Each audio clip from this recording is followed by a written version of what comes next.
Well, welcome to Christchurch, Chorley Wood, and to today's reflection. My name is Phil Chadder, and I'm a clergyman with the prison service. And we're looking this morning at one of the most exciting verses of the whole Bible, Matthew chapter 1, verse 23. They shall call his name Immanuel. And so that we can't miss the point, Matthew then spells it out, which means God with us. God with us. Isn't that exciting? This announcement really marks the reverse of the saddest verse of the Bible. For that verse, we need to turn back to Genesis chapter 3.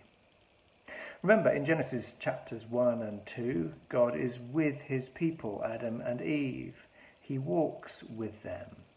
It's a living relationship where Adam and Eve live in awed friendship with God.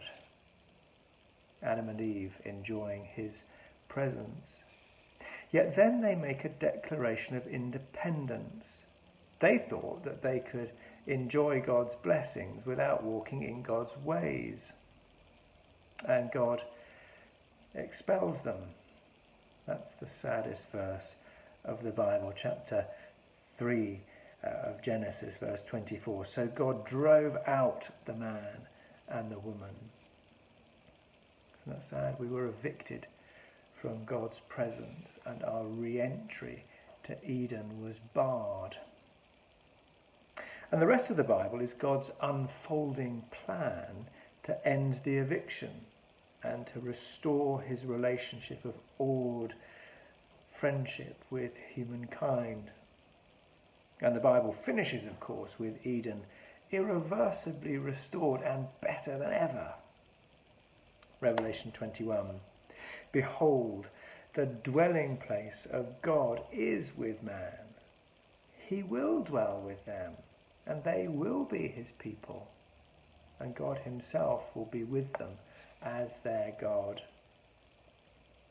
So when the angel announces to Joseph in today's verse, your son's name will be God with us, the angel is announcing that the eviction is coming to an end.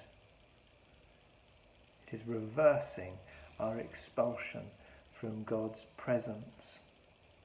God himself is entering the world to walk with us. In the Old Covenant, he had given his people a land to live in. But now the location of God's blessing is not in a place, but in a person. Come to me, all you who are weary, God with us will say. In the Old Covenant, he had spoken through the prophets. But now we'll have someone who speaks with his own authority. You have heard it said, but I say to you. In the Old Covenant, God's presence was in the temple. But now we have one who tabernacled among us, who could say, destroy this temple, and in 3 days I will raise it up. And they shall call his name Immanuel, which means God with us. The eviction is over. The expulsion is being reversed. So verse 24 comes as a surprise.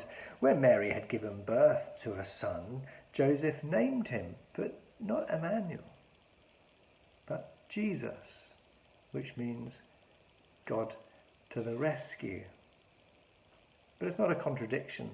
Of course not. The two names are two sides of the same coin.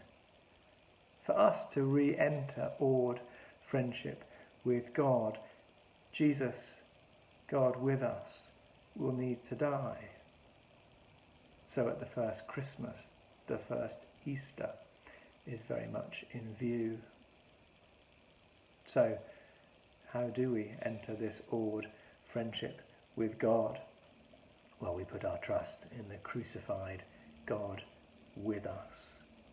And by his Spirit, he will be with us always and will take us to the restored Eden and to Eden irreversible, where we read God with us will take us to the place where God will dwell with us, and we will be his people, and God himself will be our God.